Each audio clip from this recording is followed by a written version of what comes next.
Now, back to cannabis.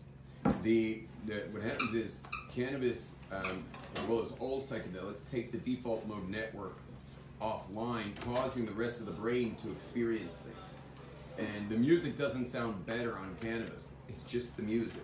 It's just that you're actually hearing it. That's all. You're just hearing it for what's actually there. Now that you get to hear the music. And now here's the interesting thing. Here's the dangerous thing with cannabis is 99% of cannabis users are abusers. And what I mean by abusers is, and it's not exactly the same as abuse, but it's called overusers. 99% of cannabis users are overusers. And then it has a completely different effect, and you could even call it an opposite effect. What it does is the default mode network realizes what's going on here. It doesn't take it more than 3 times or 4 times in a row of a cannabis user using it, let's say within a week. 4 times in a row, default mode network already gets it. This guy thinks he can trip me up every day. And then the default mode network pumps back in. Now listen carefully what I'm about to say, because it could save your marriage, literally. Or get you married if you're a chronic smoker, okay? Listen carefully. The default mode network is no dummy.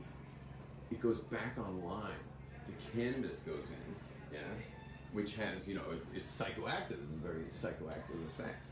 And so here, this guy's totally buzzed with his default mode network, doing its job of suppressing the rest of the brain. And what happens is, how do I tell you this? Okay, here we go. Remember earlier I was saying how cannabis can decouple things that are distinct from one another. It can actually distinguish them, meaning things that should be distinct but are blurred. It will help you distinguish them. It's like the tree of knowledge, good and evil. It helps you see things that you thought were one are actually two. There are two. You shouldn't mess up that distinction. Don't just go to an eye doctor. If someone's getting a cataract fix, don't go to the laser surgeon who helps with vision. You want to distinguish these things. But for the rest of us, they're just called eye doctors because, we don't have eyebrows. We don't have to think about it. You understand?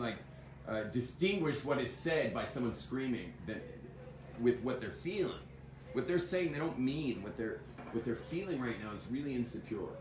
Someone screaming and losing it's really insecure. So you want to distinguish words from feeling. What they're saying versus what they're feeling. So these are important distinctions to have. One of the properties of cannabis is it causes the ability to make distinctions. It just gives you a better ability to make distinctions, that's all. Now, making distinctions with the part of your brain that's networked, the rest of the brain that's networked, because the default mode network went down while on cannabis, you're gonna come away with incredible wisdom that you had locked inside that suddenly has become available, and you're gonna be like a prophet for a couple hours. And I suggest writing everything down if you do this, because it's gonna be life-changing and you'll help others change their lives. Are you ready for this? Here's the freaky part, is that the default mode network's fully on, and it's got your rest of your brain suppressed, which is its job, is to keep the rest of your brain not networked. And then add all these distinctions, what you're going to wind up doing, listen carefully, is going super conceptual. Remember we spoke about us being in the conceptual mode, and then we went to live concert and we got fully experiential mode, and then we heard it because we're in the experience.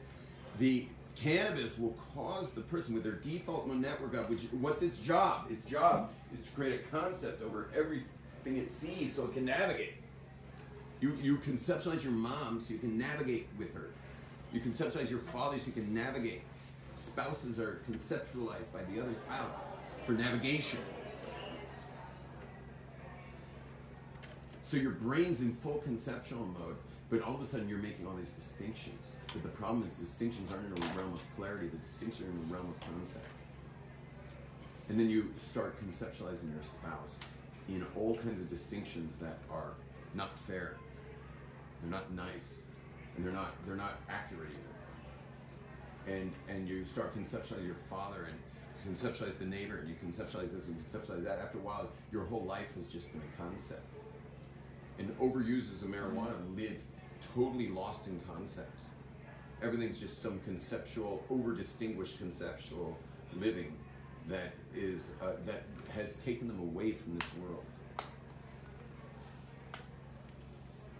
And it could be even the U.S. government, the FDA, have finally said, you know what, they want it so badly, they'll just make it easier to rule. The heavier psychedelics make it impossible to rule, but you know, I don't know if it's still the case, but at one point, the getting caught with a drug was, you know, whatever they called it, a class 1 drug offense or whatever it was called. LSD was called conspiracy to overthrow the government.